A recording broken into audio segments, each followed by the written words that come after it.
The way I describe these guys is Jin is like a Rottweiler boxer. He likes to play. He might hurt you on accident, but he's never intentional. And he's like a big old pet, to be honest with you.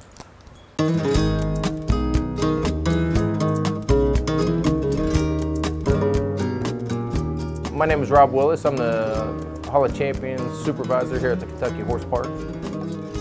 The Hall of Champions is one of the premier attractions here at the Kentucky Horse Park. 9 former champion racehorses reside here. We have 4 thoroughbreds and 4 standardbreds and 1 champion American racing quarter horse. We have 2 shows a day where they are from April to November, where they are their story is told in a pavilion. They're presented in hand, and then their race video is shown, and it's quite the popular attraction here. This is Go for Jin. He's a 27-year-old thoroughbred stallion. He's resided here at the Kentucky Horse Park Hall of Champions since 2011. He's currently the oldest living Kentucky Derby winner in the United States. He thoroughly loves his job. He greets visitors every day throughout the window, and was a fantastic Triple Crown horse. Went off 9-1, won the Kentucky Derby in the slop, got to the lead, kind of a long shot. Went on to the Preakness, got run down in the end, lost less than half a length. Then went on to the Belmont and lost less than 2 lengths. So one of the more competitive Triple Crown horses that did not win the Triple Crown. He wasn't the most commercial sire. He did sire a very, very good older handicap horse named Albert the Great, who made close to $3.5 million. He's still represented well through broodmares, and there's still some racehorses racing by him. This is DeHaas. He's a 26-year-old thoroughbred gelding. He's most famous for winning the 1996 and 1998 Breeders' Cup Mile on the turf.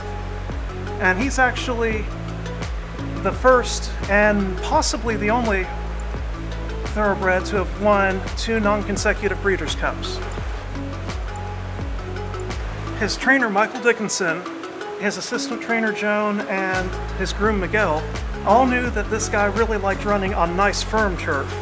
And it rained up at Woodbine in Ontario, and they were worried that DeHaas wasn't going to like it, wasn't going to run well. So bright and early, before dawn, they all went out and walked that entire turf track, looking for the best, firmest spots. They had a big stick they were poking the ground with. One of them had one of Miss Jones' stiletto heels, and one of them had a fancy little tool designed for the purpose. But they walked that entire track. They made up a big color-coded map for jockey Gary Stevens, and it worked. Mr. Gary had this guy right where he needed to be the whole way round, and he ended up coming in first in front of the European champion Spinning World. Spinning World is right there, and on the far outside, Mark of Esteem has still got a lot to do. It's the American DeHaas with the 2-length lead. Spinning World trying to reel him in as they come down to the finish, but the victory goes to DeHaas in the mile. Unfortunately, this guy had a long string of little maladies between then and 1998.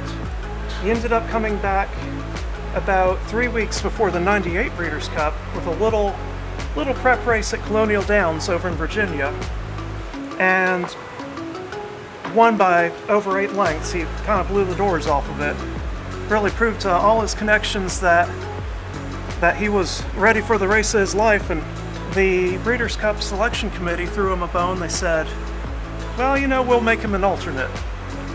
And so, before the race, one horse scratched out of that race, giving DeHaas his shot at glory, and he led the whole way round, getting into a thrilling stretch duel with Hawksley Hill.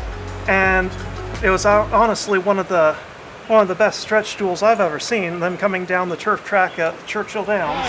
Hawksley Hill is now coming hard. Labib is finding his best start late. Joyeux Dancer on the outside, nothing up for favorite turf. It is DeHaas and Hawksley Hill.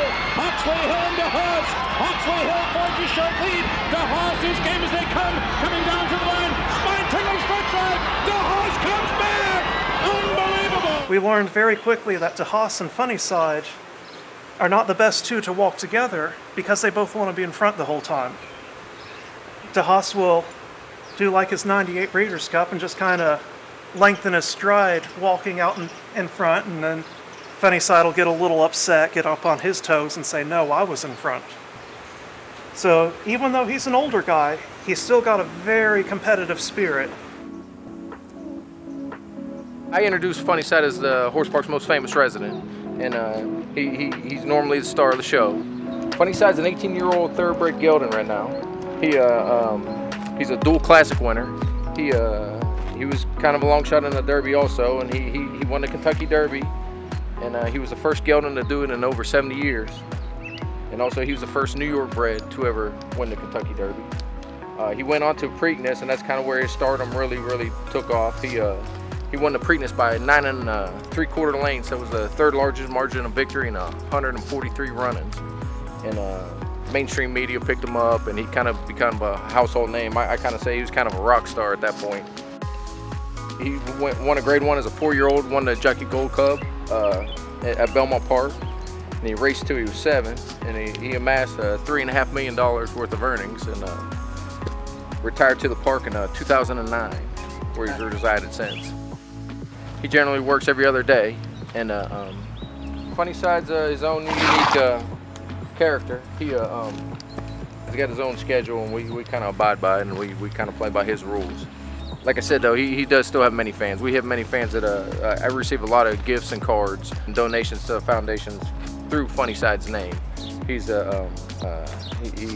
well remembered by fans that visit here, and also through letters and emails and stuff.